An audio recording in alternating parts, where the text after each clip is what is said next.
April 8, 1943. 27,000 feet above Caen, France.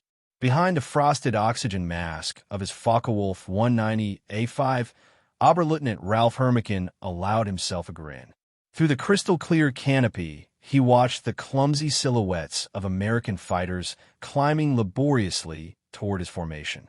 "Die arms have sent us flying milk bottles," he joked to his wingman, laughter in his voice as the massive Republic P-47 Thunderbolt struggled for altitude below. 16 P-47 CS of the 4th Fighter Group clawed skyward in tight formation. Their 2,000 horsepower Pratt and Whitney R-2800 double Wasp engines straining against 7 tons of steel and fuel. To German eyes, accustomed to the sleek lines of Spitfires and Messerschmitts, these barrel-bodied aircraft looked absurd.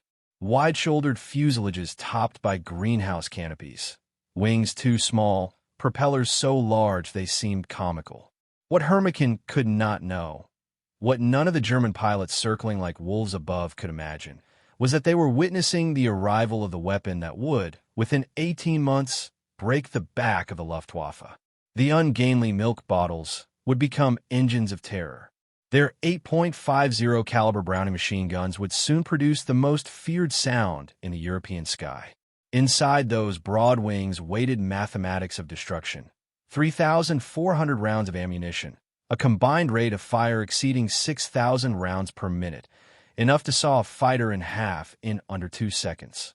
That April morning, Major Donald Blakesley of the 335th Fighter Squadron, one of the former Eagle Squadron veterans who had traded his RAF Spitfire for this new American brute, spotted the German formation turning in for attack.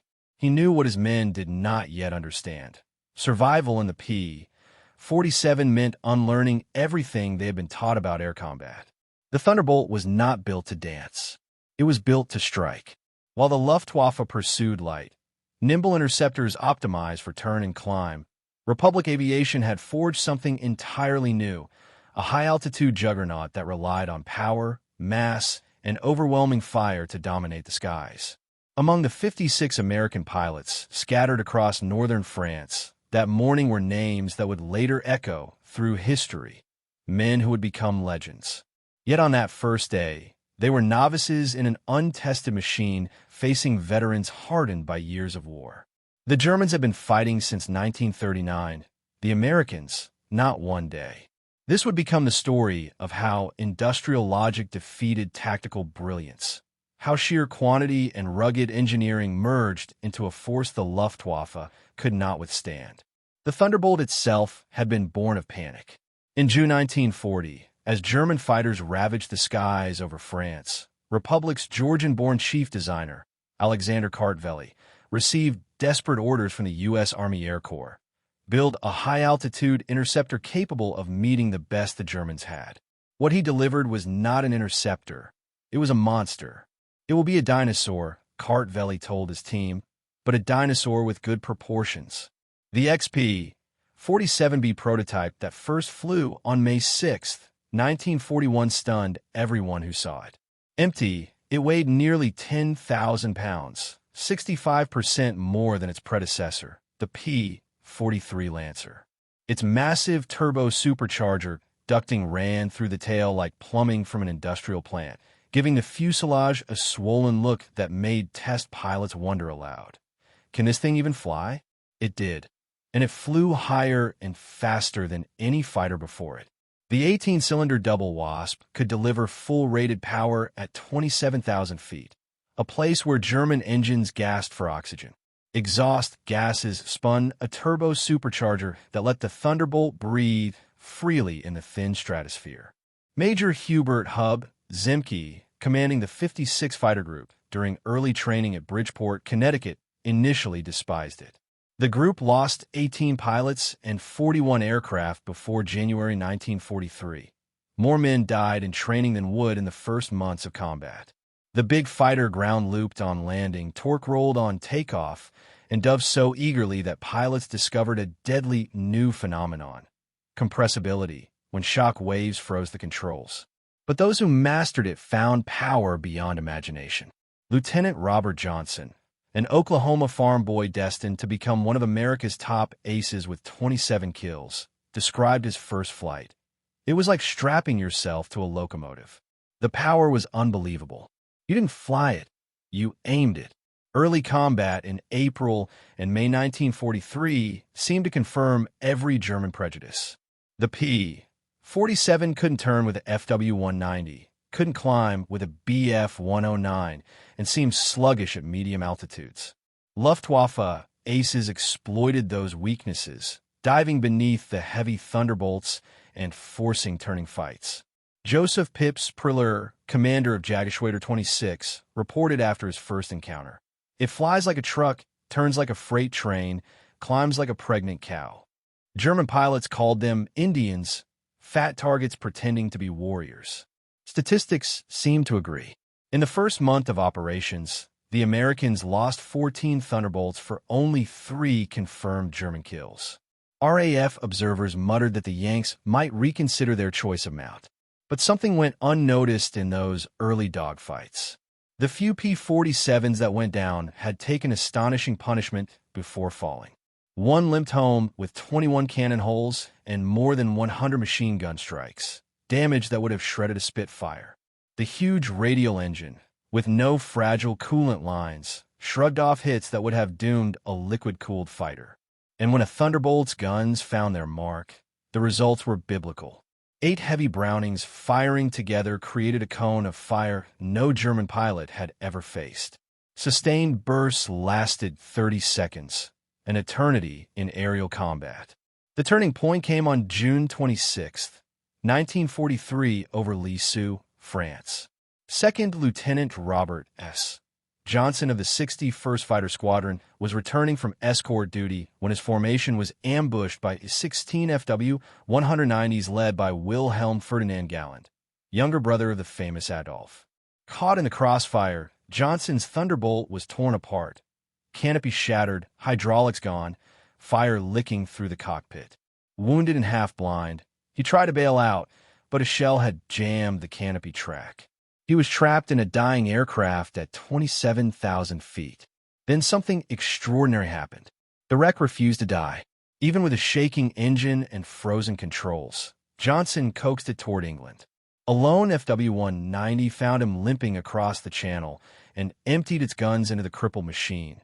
Then, out of ammunition, drew alongside and stared in disbelief. Johnson's Thunderbolt was riddled with more than 200 holes, its armor plate dented, its structure half severed, and still it flew. The German pilot saluted and peeled away. Johnson crash-landed in England. The inspection crew stopped counting bullet holes after 200. Engineers were stunned, the Luftwaffe disbelieving. No fighter should have survived such abuse. By July 1943, the Americans had learned what their aircraft truly was. Zemke drilled it into every new pilot. Don't turn with them. Don't climb with them. Use your weight. Use your power. Use your guns. The P-47's bulk became its greatest weapon. In a dive, nothing on Earth could touch it. From 30,000 feet, it could reach 550 miles per hour, faster than any German aircraft alive. Climbing out of that dive, it could regain altitude before the enemy even reacted. Captain Walker Mush Mahurin perfected the boom and zoom attack the Thunderbolt was born for. Dive from the heavens, fire once, and vanish before the foe could aim.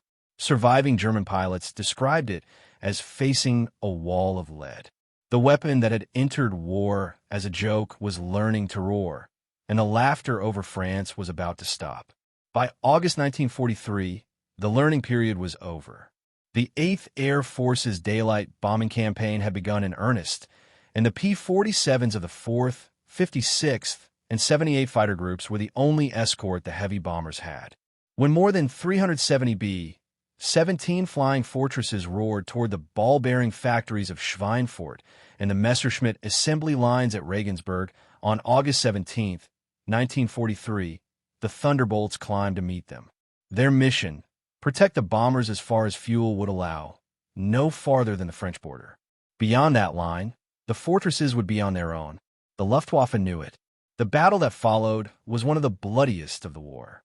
Over 1,000 German fighters rose to meet the bombers. For 2 hours, the sky boiled with contrails, flame, and shrapnel. The Thunderbolts fought as long as their fuel permitted, then turned back, leaving the lumbering bombers to face the slaughter alone. 60 bombers never came home.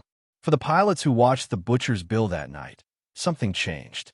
They knew that victory could not be won by courage alone. It required endurance, range, and a machine that could carry them to the enemy's heart and back again. The P-47's greatest flaw, its limited range, now became its only priority. Engineers in England and at Republic's plant in Farmingdale, New York, worked frantically to modify the aircraft. Drop tanks appeared beneath its wings, and new fuel lines snaked through the fuselage. With each improvement, the Thunderbolt's reach stretched a little farther. First to the Ruhr, then to the Rhine, then deep into central Germany itself. At the same time, combat tactics evolved. The Zemke fan, named for Hub Zemke himself, sent Thunderbolts ahead of the bomber streams in loose, spreading arcs, ambushing interceptors before they could reach the bombers. The method was brutal and effective. By early 1944, German losses were climbing to catastrophic levels. Then came the winter of 1943-44, when the Luftwaffe met the new face of American air power. The P-47D, with paddle blade propeller, water injection, and improved supercharger, was faster, deadlier, and capable of carrying a full ton of bombs under its wings. It was no longer merely a fighter. It was a strike aircraft, a tank buster, a battlefield predator. In February 1944, during Big Week, the Americans unleashed a series of deep penetration raids that crippled the German aircraft industry. Thunderbolts swept the sky ahead of the bombers, destroying anything that rose to challenge them. To German ground crews, the sound of those engines became a warning from the heavens. They called it Donnerschlag, the thunderclap. Pilots like Francis Gaby Gabreski, Robert Johnson, and Walker Mahurin turned the name into legend. Gabreski, whose Polish family had fled the Old World before the war, became the top American ace in the European theater. He once described strafing a German airfield. You could feel the plane quiver with each burst, like a living thing hungry to kill. By spring 1944, the once mock Jug had become the heavyweight champion of the air. Its thick armor could absorb cannon hits. Its massive radial engine could bring a pilot home with half its cylinders dead. And now, loaded with bombs and rockets, it was turning its fury toward the ground. In the fields of Normandy, Allied soldiers advancing inland after D-Day would look up to see silver thunderbolts diving out of the clouds, smoke trails curling behind them as they released 500-pound bombs on German armor. The best friend a grunt ever had, one infantryman wrote in his diary.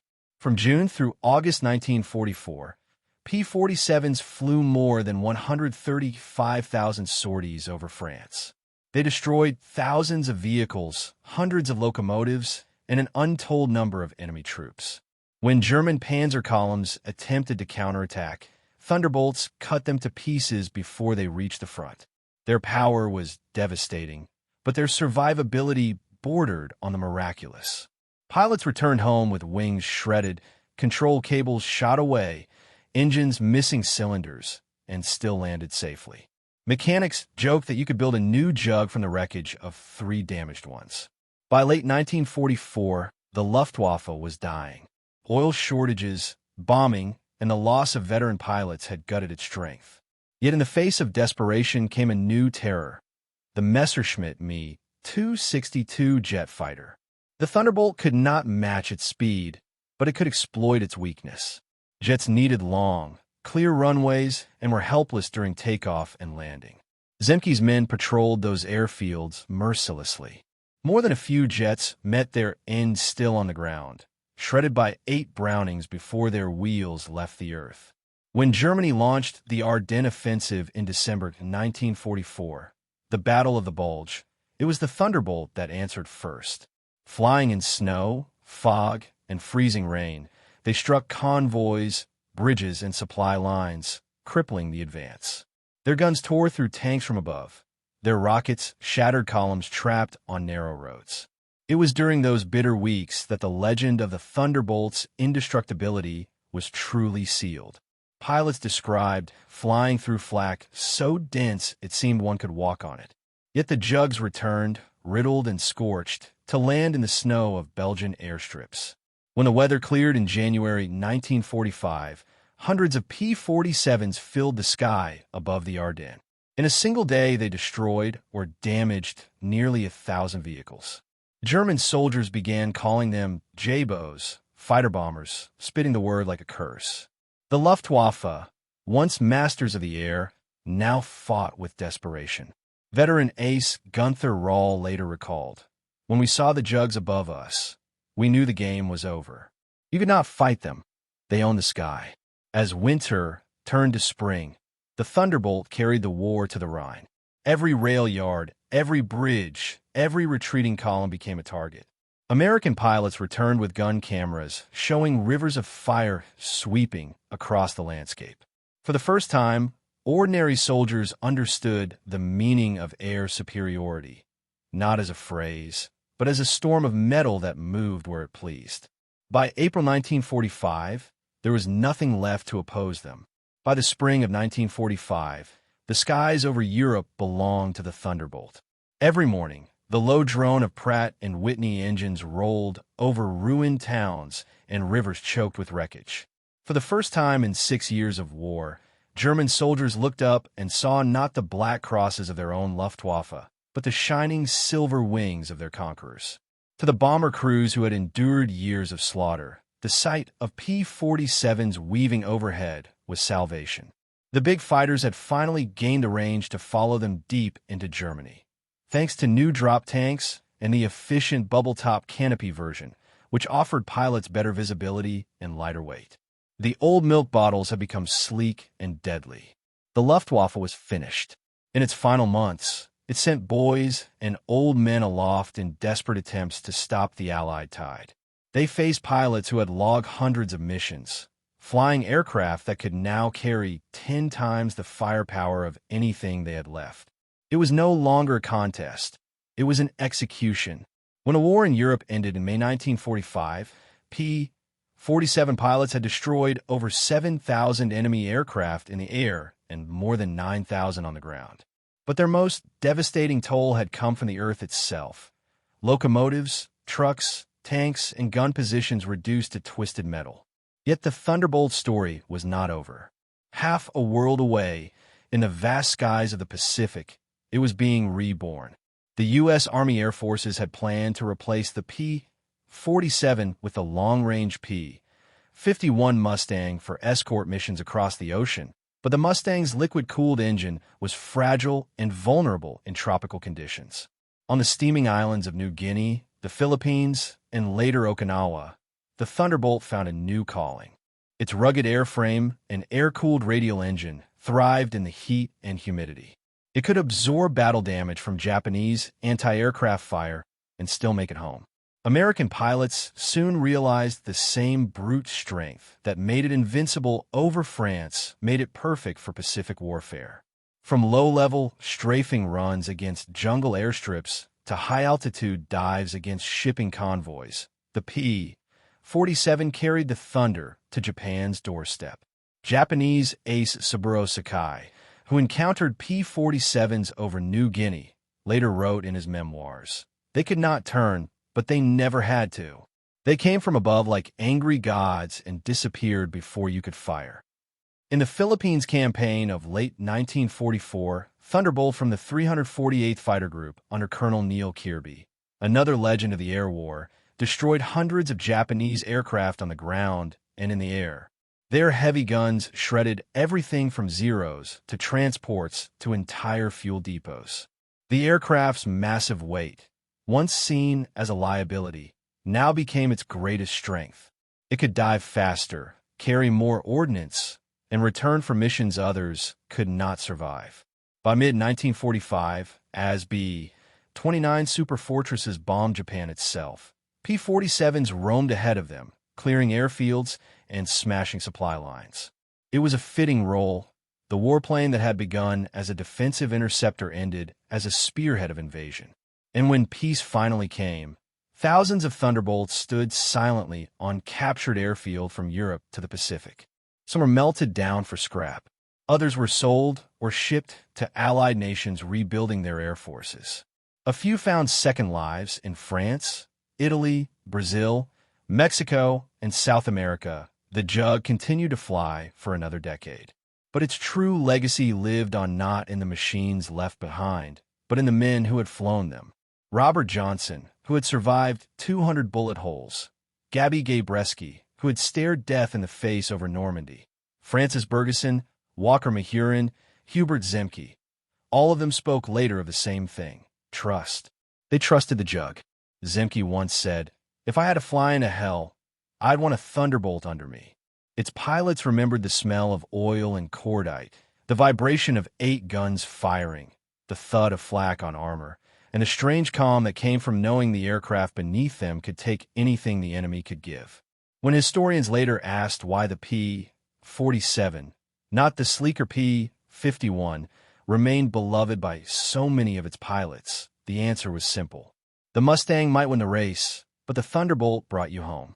By the time production ended in late 1945, more than 15,600 Thunderbolts had been built, the largest number of any U.S. fighter in history. It was a machine born of fear, refined by fire, and proven by endurance. It entered the war as a question mark and left it as an exclamation point. In every sense, the Republic P-47 was more than an airplane. It was the physical embodiment of America's industrial might and the stubbornness of its pilots. Heavy, overbuilt, and unstoppable. From the cloudy skies of Normandy to the steaming jungles of the Pacific, it earned a place among the immortals of aviation. When the guns fell silent in 1945, the world's skies filled with silence and smoke. What remained of the great aerial armadas rested on shattered airfields. Thousands of aircraft that had written history in contrails and fire.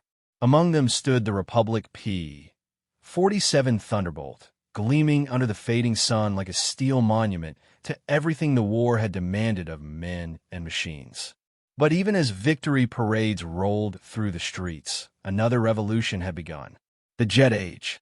In October 1945, a Bell P-59 and a Lockheed P-80 streaked across the skies of California.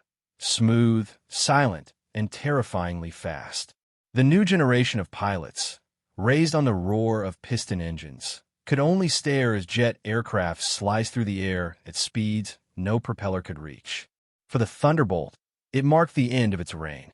The war that had birthed it was over, and the next would belong to sleek aluminum arrows powered by turbines. Yet the P-47 refused to vanish quietly. Around the world, it served wherever nations needed power more than glamour. In the French Air Force, it flew ground attack missions during the Indochina War. In Latin America, it defended borders and flew patrols. In Italy and Portugal, it trained a new generation of post-war pilots. And in the United States, it became a bridge between eras. The Air National Guard adopted hundreds of Thunderbolts, giving young flyers their first taste of combat power in peacetime skies. The aircraft's brutal simplicity made it an enduring teacher. Maintenance crews loved it. Its radial engine could be repaired with a wrench and a hammer, its systems forgiving of field conditions that would cripple other aircraft. Pilots loved it for one reason above all: it never let them down. Even as the Air Force turned to the new F-84 Thunderjet, another Republic creation, the company carried forward the lessons of the P-47: durability, power, and adaptability. Every bolt, every curve of that future jet owed something to its roaring ancestor. In the museums that began to open across America in the 1950s, a few Jugs were lovingly restored, their fuselages polished until the silver skin reflected hangar lights like water.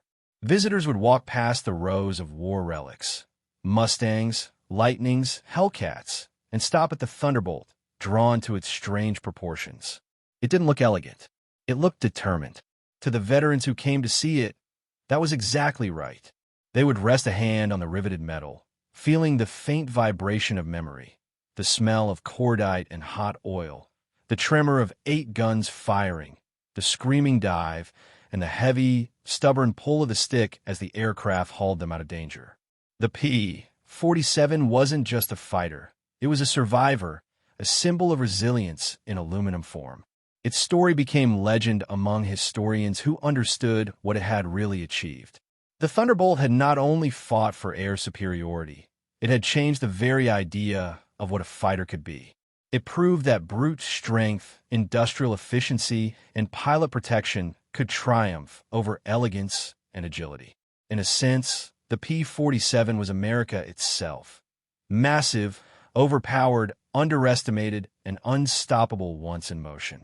Through the 1960s and 70s, as the last Thunderbolts were retired or sold to collectors, its legend grew quietly. Aviation enthusiasts restored surviving examples, painting them in the colors of famous squadrons: the red-cowled Zemke's Wolf Pack, the checkered-nosed 56 Fighter Group, the Razorback models of early 1943. At air shows, the deep, throaty rumble of the double Wasp engine would send shivers through the crowd.